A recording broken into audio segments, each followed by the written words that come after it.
Hey there, Psych2Go family. Welcome back. We at Psych2Go look forward to your continued love and support. With that said, let's begin.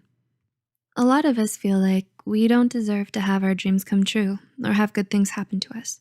And sometimes no matter how far we've made it or how much we've already accomplished, we still don't feel content. Why is that? The answer isn't an easy one. Most likely, it's when we grapple with feelings of self-loathing.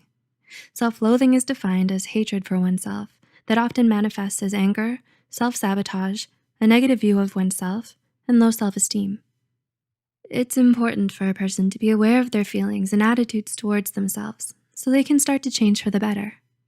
Here are 7 signs you may be suffering from self-loathing and just don't know it. 1.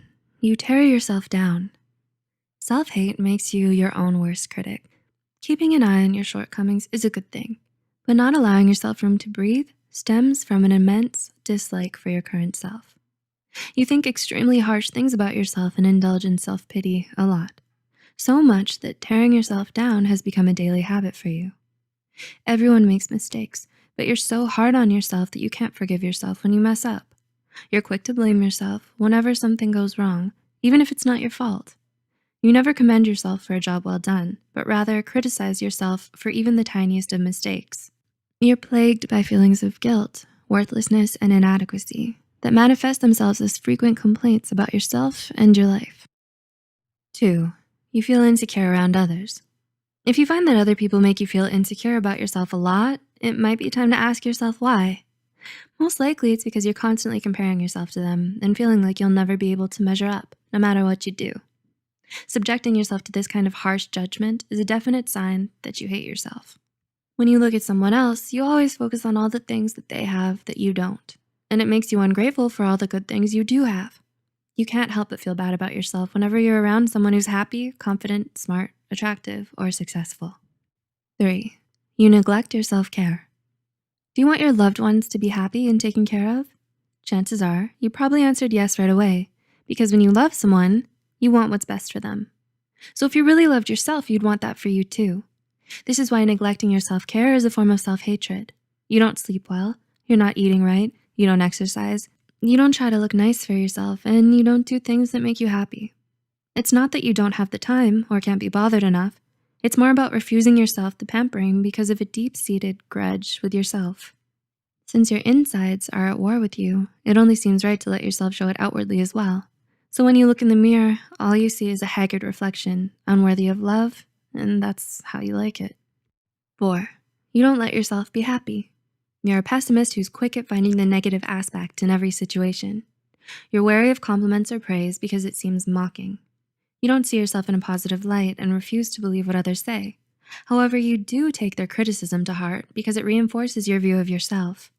You're not comfortable letting other people help, as you believe your troubles are yours alone and you deserve them. You find it hard to feel good about yourself. And this is what sucks all the joy out of your life. You resent the way you are and deprive yourself from anything, even remotely akin to delight. These are just a few of the ways that you deny yourself happiness, perhaps even unknowingly, as you fester in your own self-hatred. 5. You isolate yourself from others. You struggle to maintain relationships with others because you feel like you don't deserve their love. Often you feel their attention and love is a burden for you. You don't consider yourself good enough to remain in the circle. Since you have a low concept of your own self, you feel like they're judging you as well. It may look like they're doing you a favor by including you, so you stay back because you think they're better off without you. You feel guilty for hanging out with them because you believe your presence is an intrusion upon them and you're holding them back. Your inability to love yourself makes you unwilling to accept love from others as well. As a result, you isolate yourself to refrain from inconveniencing others with your presence. 6. You put on a facade for others. You're one way when you're by yourself, and then another when you're around other people. You wear a mask and don't let other people see the real you because you hate who you are. You try so hard to fit in and be liked by everyone, and you constantly wish that you were someone else. You feel ashamed of your true self, and you think that no one will ever be able to accept you, so you'd rather pretend to be someone you're not. And 7, you're afraid to dream big.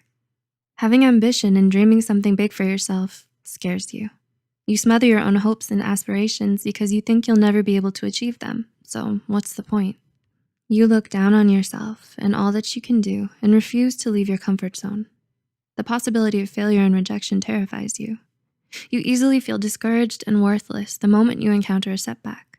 You deny yourself opportunities to grow and have new experiences because you don't believe in yourself. Your insecurities make it hard for you to see your capabilities, and you can't allow yourself to succeed. We all have a lot of self-destructive behaviors that are toxic for our mental health and emotional well-being. So many of us struggle with feelings of insecurity, emptiness, and worthlessness that it can sometimes lead us to hating ourselves. Becoming more aware of your self-hatred makes it easier for you to overcome it. And with time, patience, support, and dedication, you can learn to love yourself and live a happier, healthier life. Did these points remind you of someone, maybe yourself? Can you now see where such behavior stems from and why? Do these points make it easier for you to name your emotions and behaviors? Please let us know in the comments below. Also, share this video with anyone you think might benefit from it, and we'll see you in the next one.